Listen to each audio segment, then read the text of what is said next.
Hello and welcome to Never Mind the Bar Charts with myself, Mark Pack.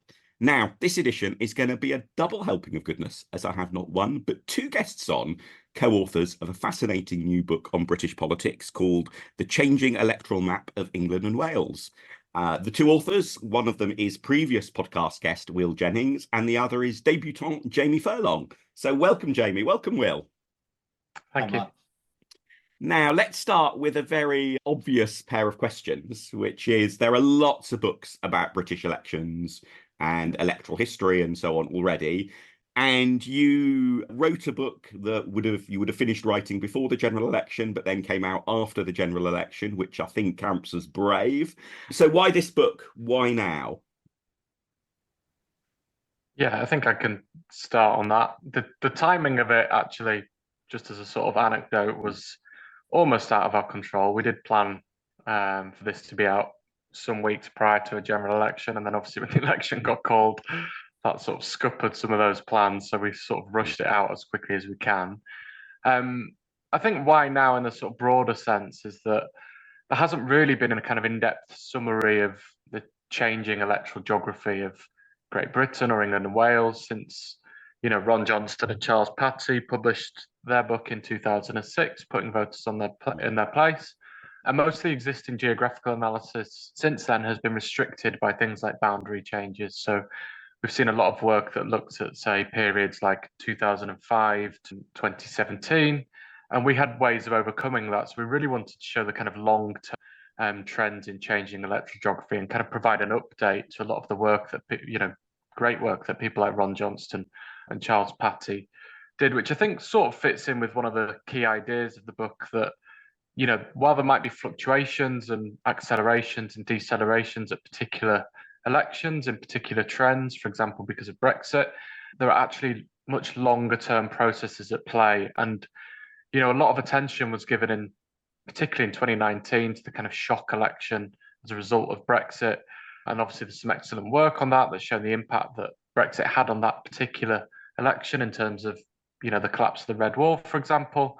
But, our book is kind of a response to that, in that, these processes didn't occur overnight. They didn't just occur because of Brexit. They might, something like Brexit might have accelerated a process like that, but the kind of geographical thread that tied the Labour Party to lots of those kind of constituencies that are older, whiter, and working class have been unraveling for many, many years. And, we wanted to really show that these are long-term processes and kind of the change in geographical structure of our voting.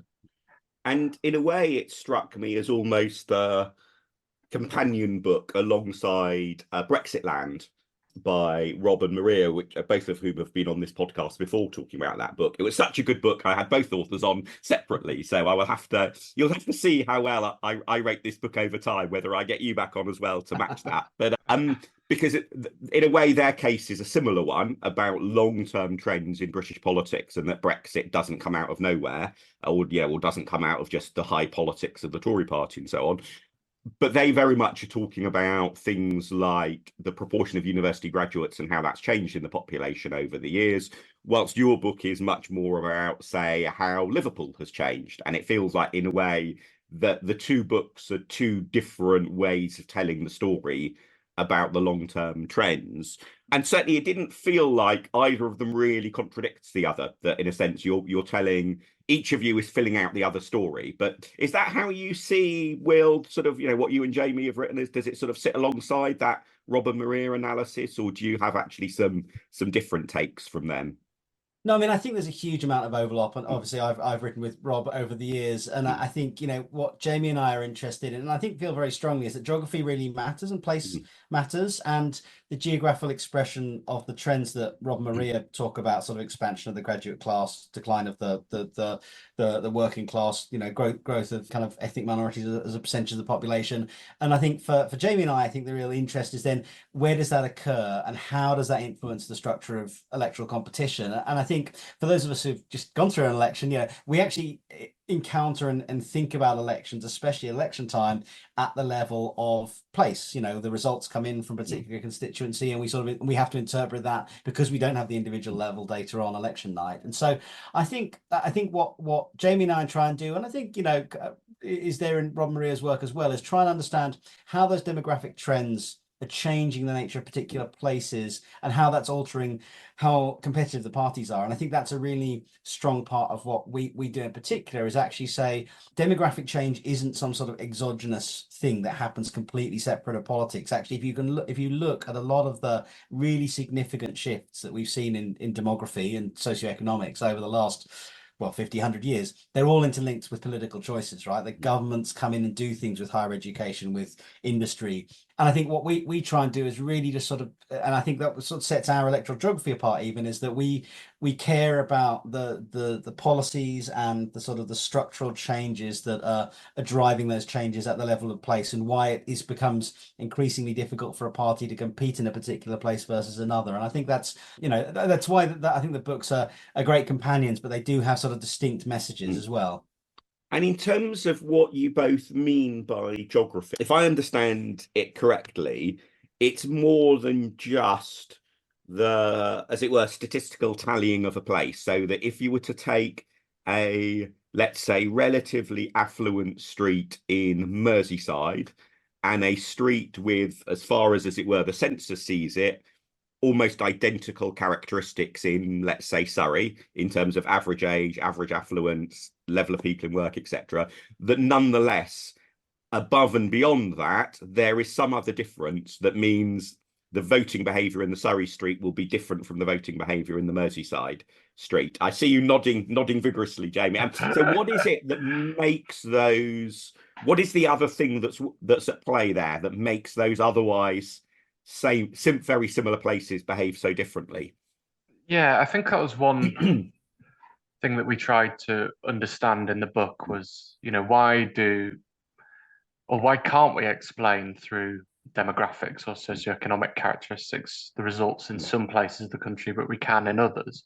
And we think that comes down to kind of local, cultural, and historical ties to political parties, or potentially things like local identity. So in the case of Merseyside, for instance, where we see that irrespective of statistical modelling, we cannot accurately predict how well Labour have done for many elections in many constituencies across that region. And when we went and explored, we did interviewing with local political actors there and researchers in the area. We found lots of very interesting kind of cultural ties with anti-conservatism, with the kind of anti-establishment kind of politics that is quite well known, I guess, to some extent in Merseyside now.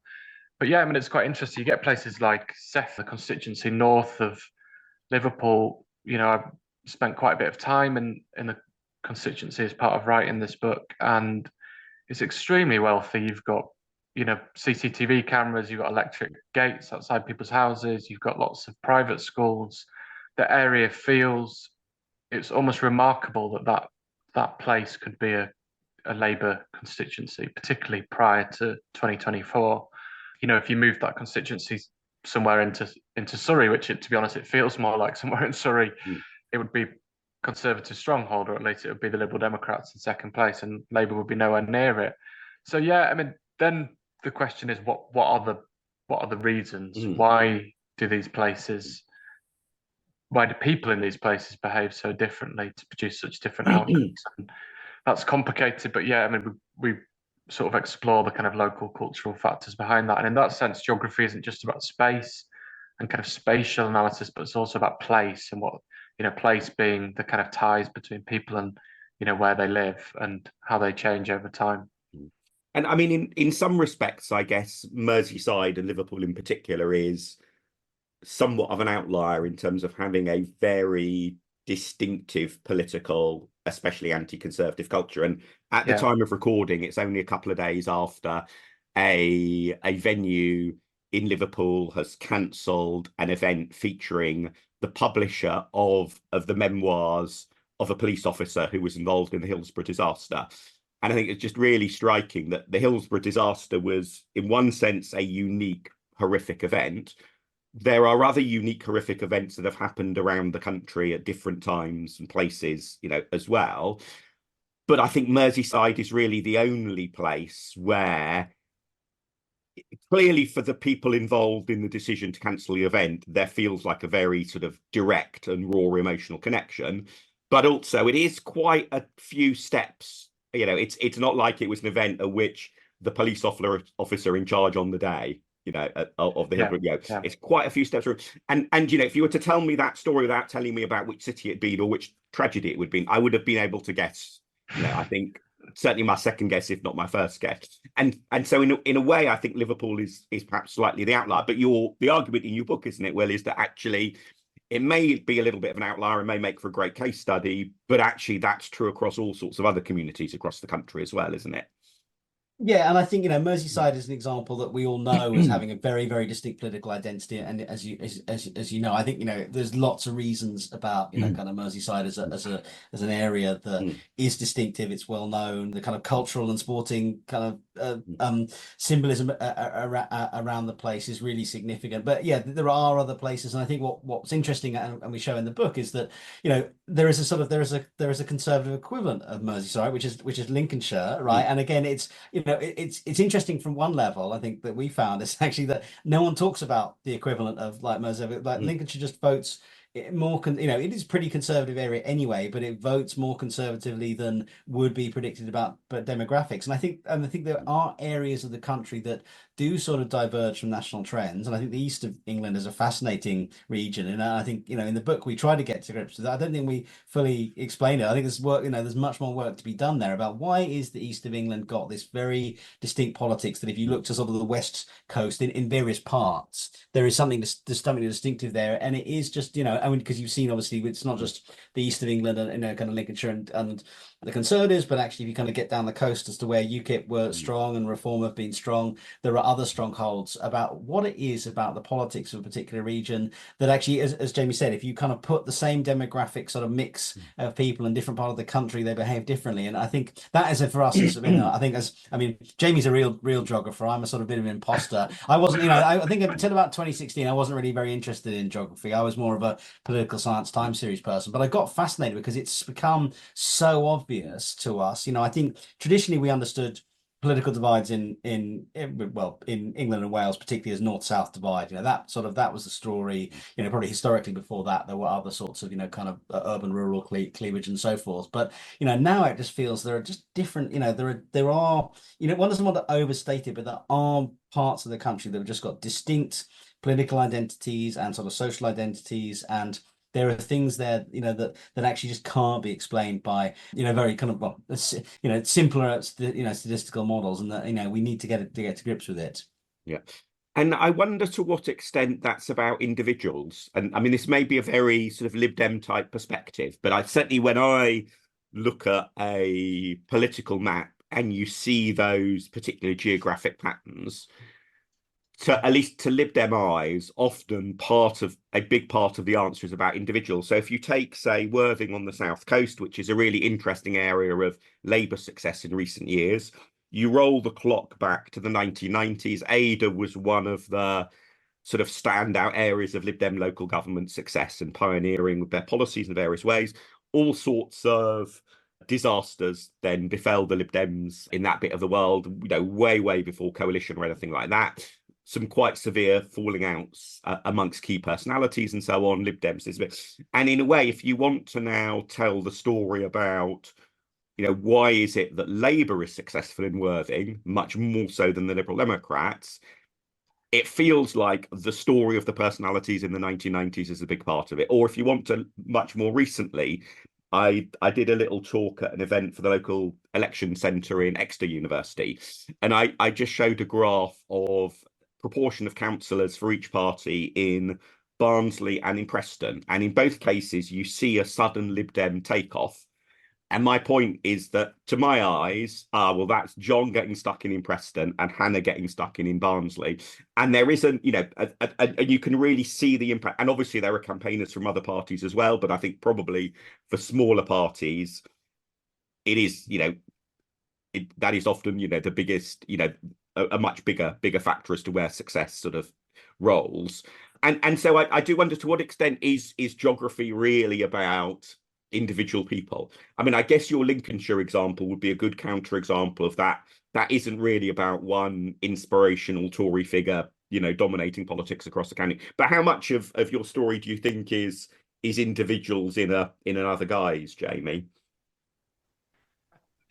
It's quite a hard question to answer, but I mean, one of the things that definitely came up was that, not having a lot of kind of boots on the ground in terms of, local activists to go out door knocking and things like that is quite a key factor. In parts of Lincolnshire, there was just nobody there that would go out for the Labour Party and campaign. And, the opposite was true in Merseyside for the Conservatives. So, yeah, I mean, I think, but then you have to think about why is that? And where does that come from? That isn't just some, random sort of drifting away of support. It's actually a reflection of, lack of support in that area. I also think I was thinking about the Worthing example that you gave. A place like Worthing has obviously seen a lot of, I think some of that can be explained by demographic change. Worthing is, okay, it has quite a different history to somewhere like Altrincham on the south of Manchester, but it's generally been a fairly wealthy coastal town on the south coast. A lot of retired people living there. What's happened in the past sort of 10 years has been this kind of overspill from Brighton of young professionals moving there. And as a result, you see the politics change of Worthing. And I remember actually working at the Labour Party in 2017, and Worthing was one of those places where we were running our own MRP model, in 2019 as well. And we were thinking, wow, I mean, it could be one of our only likely wins in the future. But yeah, the same process in somewhere like Altrincham, you see this kind of moving out of young professionals from Greater Manchester, and the demographics of those areas are changing and becoming much more favourable to the Labour Party as they kind of become younger, more educated voters. So yeah, to some extent, it's about activists who, local figures.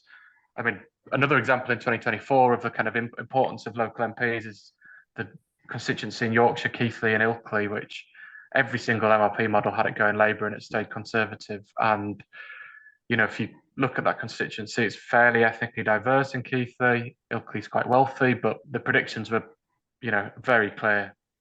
Labour were going to take the seat, and they didn't. And the Conservatives, it was a kind of real shock on the night that the Conservatives held on, and that was to do with the local MP. It was nothing really more than that. He's a very popular figure, and voters responded to that. Yeah.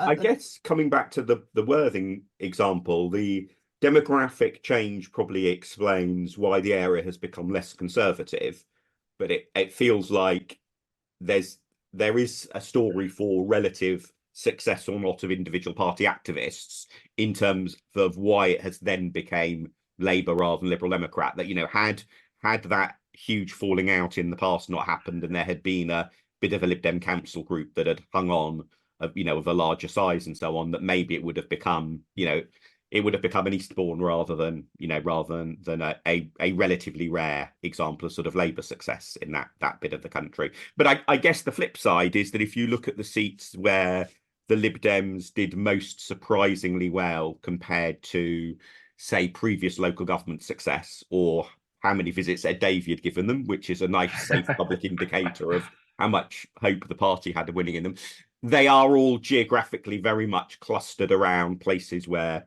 the party was targeting very heavily. And it does seem like geography had, even in an election campaign where for the Lib Dems it was so much about bucking the trend in individual constituencies, there nonetheless seems to be quite a strong element of geography about it all. And I know, Will, particularly with your work on the exit poll, you were obviously playing a fair degree of attention, probably an above average degree of attention to how the Lib Dems were performing. Did it feel like it was a story that geographically made sense, and that it's not just about the individual star Lib Dem campaigner, but the geography was a big part of it?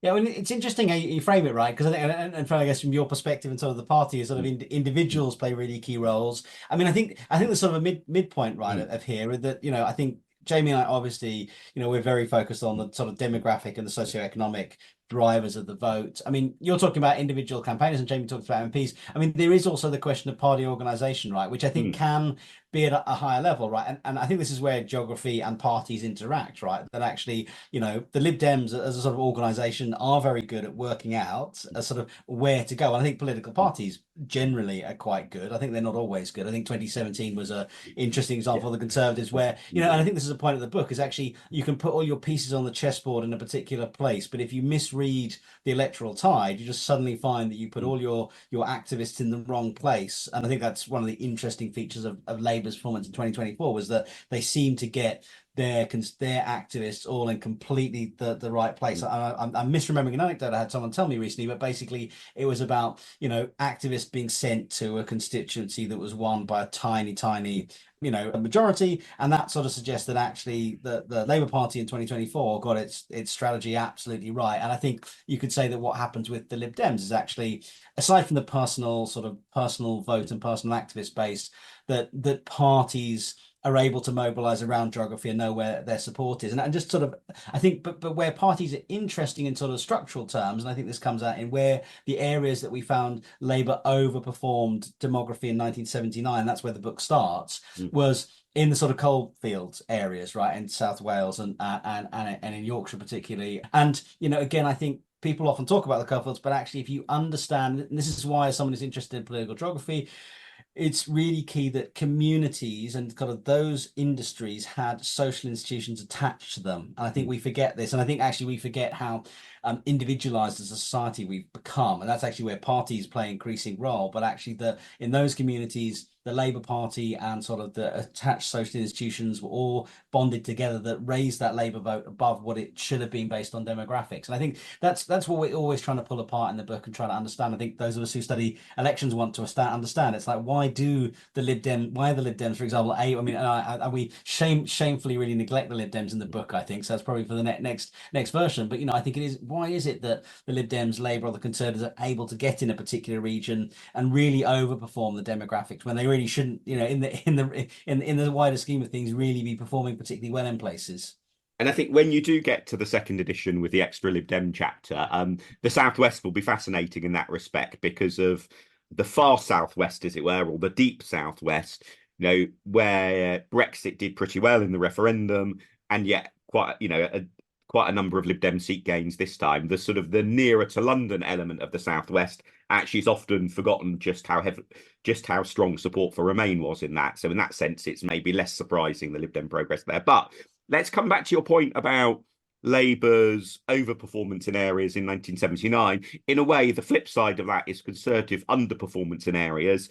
And the most famous sort of analysis of that pattern obviously was the creation of this concept of the red wall, which got, you know, huge amounts of attention. And James, who came up with it, rightly deserves sort of kudos for spotting that trend and popularizing it. And I thought in the book you have an interesting take on this, because I should mention, for transparency, you very kindly provided me with a review copy of the book, and assiduous readers will even find an endorsement quote from me on the inside. I notice I'm not important enough to have justified being on the cover, but I am on the inside. But what I highlighted in that is that you don't just talk about the red wall or left behind areas, but you break that down into three different sorts of left behind, which gives a lot more nuance to the analysis. So, Jamie, do you want to talk a little bit about the different aspects in that sense of left behindness, if that's not too clunky a phrase? I think it's probably important to think about where we began with the left behind concept and how it's been used in the past. So, you know, it was used by Matt Goodwin and Rob Ford to describe the kinds of voters that were voting for UKIP in 2015, and it's subsequently been used to describe or understand the kind of voters that were voted for Brexit in 2016, and subsequently the kind of places where they live. So it's often been used to describe older, whiter, working class voters or places with lots of those voters with generally lower levels of education. And I think our understanding is that any notion of left behindedness doesn't really begin by identifying where votes for a particular party are situated in the geography or in the sort of demographics of the population. So instead, we looked at three types. So first, we've got the kind of demographically left behind, which is that we've really just described, kind of older, whiter, areas of the country, generally away from big cities with lower levels of education. These are often the areas that, were quite strongly tied to the Labour Party in the past, had high levels of manufacturing, often coal mining areas, for example. And then we've got economically left behind areas. These are areas that are the most economically deprived, often urban, often ethnically diverse, typically in big cities with younger populations. And interestingly, while we see that the kind of demographically left behind areas, as you might expect, have moved away from the Labour Party towards the Conservatives, in some cases kind of via quite large vote shares for youth, the poorest parts of the country have remained solidly Labour, and actually poverty both in 1979 and in 2019 was the strongest predictor of Labour's vote share out of lots of different sort of characteristics that we considered at the constituency level. And then the third type of left behind that we look at is precariously left behind areas. So these are areas with high levels of kind of insecure and low paid labour. So we're thinking about the kind of people that work in, 0-hour contracts, for instance, lots of kind of retail jobs, restaurant kind of jobs, things like that. And we look at the kind of trend in those areas as well. And we see that actually, generally, they've remained fairly strong for Labour, although there's some overlap between the kind of areas with lots of precarity and also economic deprivation, of course. And I think the value of looking at them is that we kind of challenge that narrative that left behind areas, in inverted commas, have moved away from Labour to the Conservatives. Because yes, only if we consider, these kind of demographically left behind areas, we see that to be the case. But if we look at the poorest areas, that's evidently not the case. And that, holds up in 2024. And also sort of in relation to the red wall concept, we see that play out kind of perfectly in the kind of trying to get a more nuanced understanding of the red wall. So, you see seats in areas like Barnsley, for instance, former coal mining areas where, yep, the Labour Party won them back in 2024, but the majorities are much smaller than they were 20, 30 years ago. In parts of Leeds and Manchester with higher levels of poverty and that kind of mix of ethnic diversity and kind of more cosmopolitan and people with higher education, we see the Labour Party still racking up huge vote shares, particularly compared to what they did in the past and relative to those kind of strongholds and coal mining areas that they held in the past. So while the red wall is kind of rebuilt, our analysis kind of allows us to show, well, it's rebuilt, but in quite a different way. The strongholds are in bigger cities for the Labour Party, not in those kind of coal mining areas, the kind of demographically left behind areas.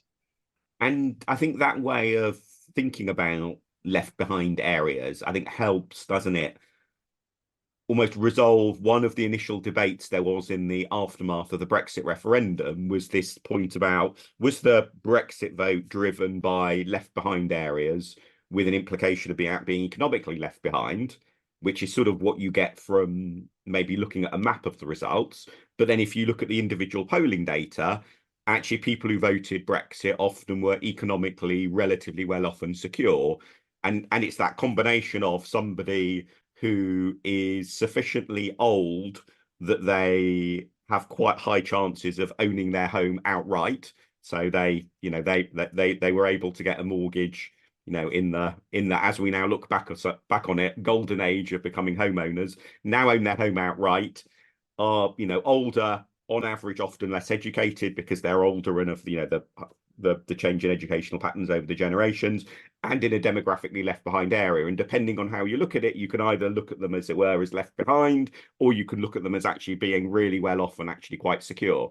And I think your model gives a way of understanding that in a way that, at least until I read the book, it always struck me that those different interpretations seem to be conflicting. And in a way, you've created a model that is a synthesis. I don't know if you're both closet Marxists at heart, but if you are, you should be proud of your achievement. But just touching on your other point, Jamie, about looking at the 2024 elections, regular listeners will know my recommendation is always to read election books, one election in arrears, because it makes such a difference knowing what happened next to understanding the quality of the analysis. Luckily, because of Rishi Sunak, with your timing, it's already therefore safe to read your book, so I can very much recommend it. But I think it's actually aged remarkably well, given that we've already had a general election. And I think you touched on this a little bit in what you said, Jamie. I was very struck, in the conclusion, near the end, there's a paragraph where you talk about if Labour start winning seats in the red wall again, and reading it post-election, I was thinking, right, okay, they have. Let's see how this paragraph pans out. And the paragraph then goes on to say it will be a much more precarious grip on the red wall than the old cultural grip that there used to be. And indeed, so much of the talk about the election result has been about how, whether it's a majority built on sandcastles and so on, how it's a relatively low vote share and so on. And so, but Will, how did you, as well, I guess because you were on the exit poll team, so you were able to start feeling how your book, was panning out a few hours ahead of Jamie, I guess. But, as the exit poll data was coming in, how did you feel your book was panning out? Well, I mean, Mark, as a fellow poll nerd, I think we did have the advantage. I think obviously we started the book in a very different political world. I think we kind of, Jim, I can't remember even what year we started working on the manuscript together, but we were gradually doing it, and as we did, the politics of Britain changed. I think and you'll remember, that we went from a period in 2021 where I think after the 2021 local elections, I remember writing a piece for Sky where it was sort of, how on earth does the Labour Party come back from this? Is it going to be another decade out of power? And obviously in that 2-3 year period, a huge amount changed. But I think what has held up, and so I think what we saw during the course of the Parliament was that gradual shift and Labour gaining, but it was very clear during that period that actually what was going to happen, and we saw this at successive local elections and in the polls, was that the demographics of where Labour was going to gain actually some of those strongholds back, but the underlying basis of its support wasn't changing hugely. And so I think when the exit poll data started coming in, and as we saw the results come in on election night, it wasn't a huge surprise to us because I think we deeply believe in sort of the importance of the sort of the structure of the geography and the structure of determinants of the vote. And I think the factors that that are associated with the geography of voting, education, proportion of ethnic minorities, decline of manufacturing and sort of working class occupations are all here to stay. And I think and so in some senses, actually, I mean, it's one of the the kind of the I think the terrible things about it's not really about being on the exit poll and doing what we do, is that it's actually not so surprising. So even when, for example, Aldershot fell to Labour, which should in normal elections have been a shock, it's actually, well, demographically we knew from the local elections that was somewhere that was in play. We knew from the swing and the collapse of the Conservative support, and we know that actually Labour is doing better in the sorts of demographics that are distributed in parts of the South and the sort of certain areas. And so for me, the election night, obviously I think I've been toying around with the idea of what would I do if we were to rewrite the introduction of the book, the opening page, which sort of starts with election night 2019. How would you write it? And it would obviously be framed in a different way because we'd be talking about Aldershot and Basingstoke falling, place in the south of England that have had Conservative MPs for hundreds of years. I actually, funnily enough, I think my great uncle was a Tory MP for Basingstoke, which is sort of a funny bit of family history. And those places, I think in some ways it would invert the story. The emphasis would obviously have been of a different sort of wall falling. Although I think it's actually good that James's analysis of the Red Wall is brilliant, and Jamie was doing similar work at the time, but what James was able to do was to popularize it in a way that people got the concept. Well, they sort of get the concept. They sort of really think it's just Labour seats in the north of England, but it's able to sort of articulate what it's about. And I think we obviously, if you were to invert the story of 2024, it becomes suddenly about these Conservative towns, rural, middle class areas that really shouldn't be Labour, according to historical demographics, but suddenly are in play. And I think for me, the really fascinating thing is almost, if we had to write the book in 20 years, how much will that sort of march of demography and party strategies have moved on? Will the parties find some way to correct course, to their sort of historical place? Yeah, and I guess one question I think we know the answer to, but might yet change, is essentially which of the two elections of 2017 and 2019 was the outlier. If, as is possible, we have a reasonably extended period of Labour rule now, then I think it will look like 2019 was very much the outlier of the sort of exceptional combination of circumstances and personalities that meant that period of Tory rule lasted for just a bit longer. On the other hand, if the Labour government falls apart quickly and the Conservatives make a miraculous recovery, it may actually be that 2024 looks like the outlier. But it looks like there is sort of a pattern 2015, 2017, 2024 that will be the one that we talk about, with the footnote about how 2019 was a bit different and massively consequentially different because of Brexit. But in that sort of pattern, I guess one of the elements we should expect, which I think you touched on, Will, with your reference to Aldershot and 2017 Canterbury being the classic example, is that maybe those sorts of surprising geographic outliers are the norm, because normally the geography of a place is more nuanced, and there is more variety, that even the most affluent areas have areas of poverty, even the poorest areas have areas of affluence and so on. And the thing that used to make the political geography much more simple and straightforward, like the huge presence of the mining industry, those really simplifying factors are gone. And therefore, although geography might be very important, it's quite a mosaic rather than just a few simple broad brushstrokes across the country. Do you think, Jamie, that's a sort of fair way of looking at how geography might be playing out? Yeah, I think so. I think the kind of ties between voters and political parties in certain parts of the country are, much weaker than they once were. That's not to say geography isn't important, obviously, otherwise I wouldn't have written the book. But I think there is inevitably going to be more volatility as we move forward. We've seen it in the last two elections. The number of seats that change hands are enormous. There's huge swings in some constituencies, and I think, yeah, we ought to expect that volatility continues. The ties between voters and political parties are just far weaker than they once were.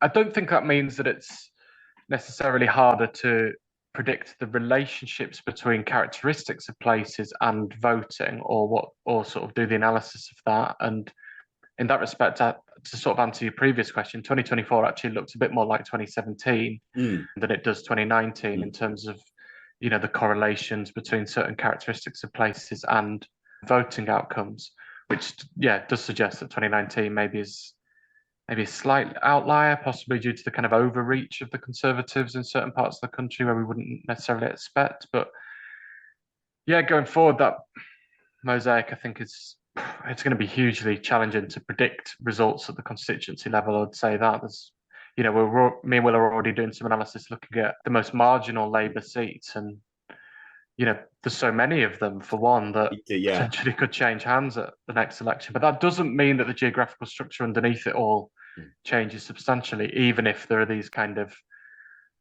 almost shocking results, the kind of Canterbury results that, will receive a lot of attention in the media. Labour have become the party of the middle class. Well, sort of, but I wonder if in one respect there will be almost a return to traditional geography, maybe not in terms of substance, but in terms of academic and punditry attention, which is about the West Midlands. So we've talked a little bit about Lincolnshire and the East Midlands, but actually one thing you really focus on in the book is the Conservative overperformance over the years in the West Midlands outside of Birmingham. So the non massively urban bits of but the rest of the West Midlands, although lots of urban areas and the rest of it as well, obviously.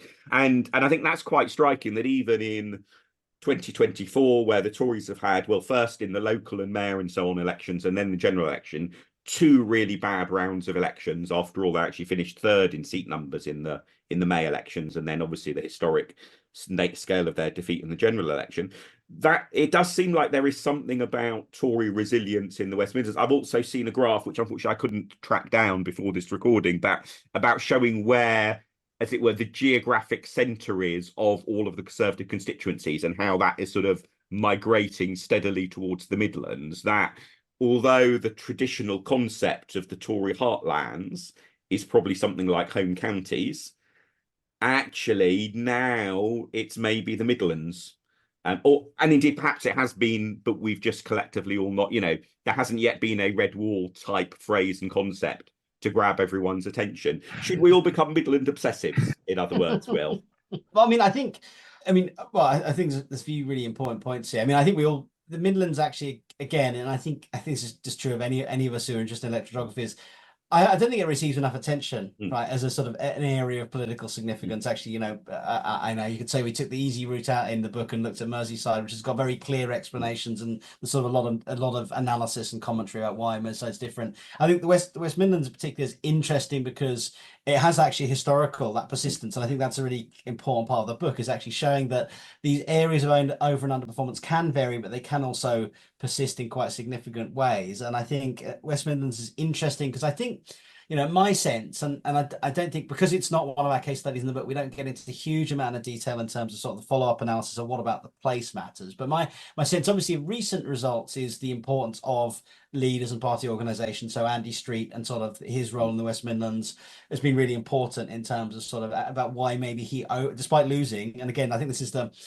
really, this is where I think electoral analysis goes wrong. And if we looked at those local elections in May, and sort of it was the story of, oh, Ben Houchen's won in the Northeast and Andy Street's lost in the Midlands, you'd be forgiven for thinking then that actually the Conservatives didn't have a problem in the Northeast, and they didn't have a problem in the Northeast, and they did have a problem in the West Midlands, whereas actually the reverse was true, and that's because that over and underperformance is so significant. And I think, you know, my hunch, and I think if we were to look into it further, is that there is something about the West Midlands in terms of demography and their history of industry actually that has meant that the nature of industry in the West Midlands is different from parts of the north of England in terms of manufacturing, and the sort of the individual, the nature of the industries that were there, the nature of sort of union organisation and so forth. I think, you know, someone who knows the area not very well, that has made a difference, and I think has changed something about the area and again, there's maybe additional factors of geography that make the West Midlands sort of, and it's not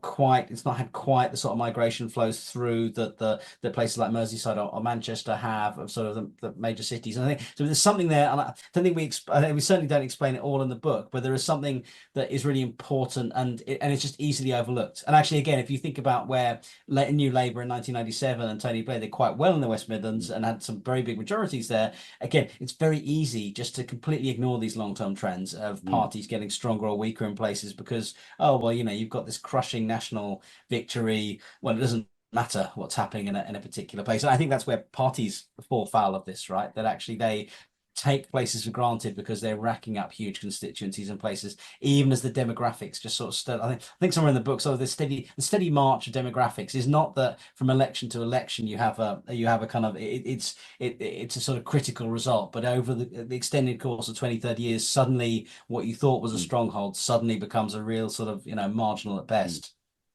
I think if I could just add something on that, I think it's also worth pointing out that obviously, you know, the 2024 election, we did see huge swings from the Conservatives in those parts of the West Midlands. This isn't, you know, it's not like the West Midlands is so exceptional that it performs, you know, remarkably different to the rest of the country. And also to remind maybe readers that where these constituencies are. So we're not talking about Birmingham itself necessarily, although obviously there were some quite interesting results in Birmingham, but you know, there's a kind of pocket of constituencies almost in a ring, but mostly to the kind of north and west of Birmingham. So places like Wolverhampton, West Bromwich and Dudley, those are the places where over such a long time we see the Conservative vote share higher than we might expect it to be. Like Will, I don't know, and I would be really curious if anyone would get in touch with me to explain to me what is different about that part of the country versus, say, you know, parts of kind of what were mill towns in Lancashire, or, you know, Halifax, Huddersfield in West Yorkshire and so on. You know, there's areas that are quite close to big cities, fairly ethnically diverse, you know, fairly working class in their demographics. Why have those places in Greater Manchester and West Yorkshire remained solidly Labour over a long period of time? What's different about Dudley, West Bromwich, Wolverhampton? Maybe that's for edition 2 of the book. Absolutely. So while you're thinking of what you're going to put in the second edition, let's end with a slightly cheeky question. One for both of you. What's one thing you've changed your mind on as a result of this research for your book? What, Will, do you want to go first on that?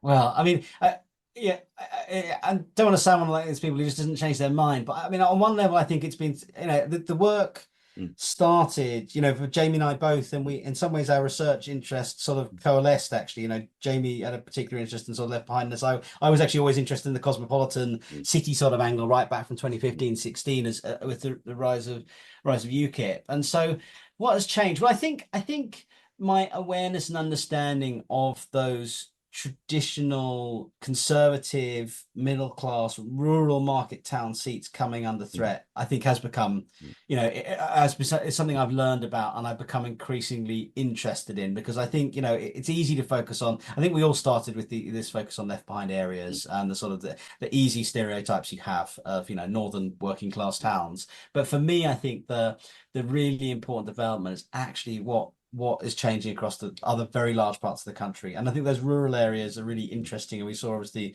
Lib Dems do well this time. Is actually a lot of those places I think were rural conservative areas that I probably wouldn't have put as up for grabs, are sort of suddenly becoming threatened by Lib Dems and Greens and Labour in ways that, even when we started, working together, has surprised me. And so I think that is the sort of next phenomenon, is actually, can the Conservatives get this grip back on those places? Because if they can't, then something really fundamental has changed about British politics. And Jamie, what about you? Well, Will sort of ruined my answer a little bit, but I think there are places that I thought would never be in play in a general election. And to be honest, to see places like Hexham in Northumberland, go to the Labour Party, it just feels like the ties between people and places, voters and parties in certain places are just far weaker than I maybe anticipated, I think. I guess if I was going to pick another point, it would probably be, the very start of doing this research, I think my thinking was that the sort of link between poverty and deprivation and the Labour Party, for instance, was unraveling. And, I think it's sort of easy to believe that when there's lots of kind of vox pops, or there were lots of vox pops when vox pops were the big thing in places like Stoke and Hartlepool and, in these kind of older, whiter, working class parts of the country. And yeah, those places have definitely, moved away from Labour to the Conservatives. But I think there's a kind of bias in journalism towards those places, and inevitably because they were the marginal constituencies in 2017, 2019, they're the constituencies that maybe define those kind of elections. But I think it gives you a bit of a misconstrued perception, and gave me a misconstrued perception of that link between deprivation and voting, and actually that that link has remained fairly strong. And that's one of the very consistent themes across this time period, is that the most deprived areas generally are still in bigger cities, despite the fact that they're improving economically, but they're still in bigger cities and they're still predominantly Labour. And I think that maybe was a surprise when I started doing this research. And I think, just building on that, I think one thing that your book very much convinced me of was about thinking now of the 2024 election result. It's not just that the Tories did really badly, that, because there is an extent to which if a party suffers a landslide defeat, then almost by definition, it is going to lose seats that it's sort of never lost before, or, last lost 200 years ago, whatever. That, that just has to be the case if it's a landslide defeat. But that might just be a factor of it being a landslide defeat. And in a way, you could say 97 was a little bit like that, I don't think the political geography of Britain shifted significantly in 97. Rather, it was just a landslide defeat. So you move everything, heavily away from the government, and all sorts of, in that sense, surprising wins. But the basic sort of relative nature of the politics of different parts of the country didn't feel like it was. Whilst I think, what the case you make very well in the book is that, including actually through the 97, but, the cumulative effect over time, is there is something that is happening about geography that, so Labour winning Canterbury in 2017, Worthing or Aldershot in 2024 isn't just about Labour doing really well in general election. There is something more fundamental happening in terms of changing patterns, which is exciting because it means more change, means more need for research and for books. So finally, for listeners who do want to keep up with your future research and hear about that second edition of the book, with, I think you promised there will be a whole chapter on the Lib Dems. I think that's right, what you said earlier, Will. If people would like to follow you, where is best to find you online? Jamie? I'm not actually that online, but that's why you have the time to do all the research. Very wise. Jamie W. Furlong on X or Twitter, yeah. Yeah, and I will include a link to that in the show notes. And Will, where's the best place to find you online? Yeah, conversely, I probably spend too much on time. I should take a note out of Jamie's book. But I'm obviously on Twitter a fair bit, on Dr. Jennings at Twitter. So, but yes, you will occasionally find me tweeting the odd map.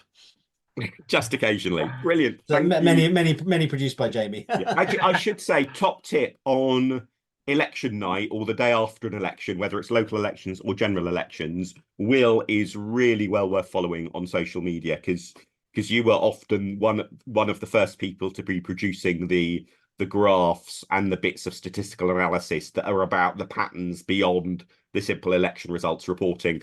I always feel like the thing that I want to turn to straight when an election, results are coming in, is A, your set of graphs, Will, and B, Rob Ford's normal weekend piece for The Guardian or The Observer. It feels like those two begin to give the statistical underpinnings of explaining the story. So thank you very much both for your time. That's been absolutely fascinating. I'll also include in the show notes links to the book for people to get. Very much recommend that people do give it a read. And if people liked listening to this podcast, please do tell others about it and give it a rating or review in your podcast app. Thank you very much, everyone, for listening.